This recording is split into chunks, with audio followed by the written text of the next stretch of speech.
பாதம் தன்னில் இளைப்பாறவா. உன் பாவம் யாவையும் சுமப்பேன் என்றேன், பாதம் தன்னில் இளைப்பாறவா. என்னை நேசிக்கின்றாயா,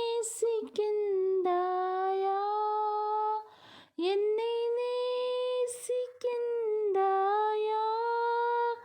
கல்வாரி காட்சியை கண்ட பின்னும் நேசி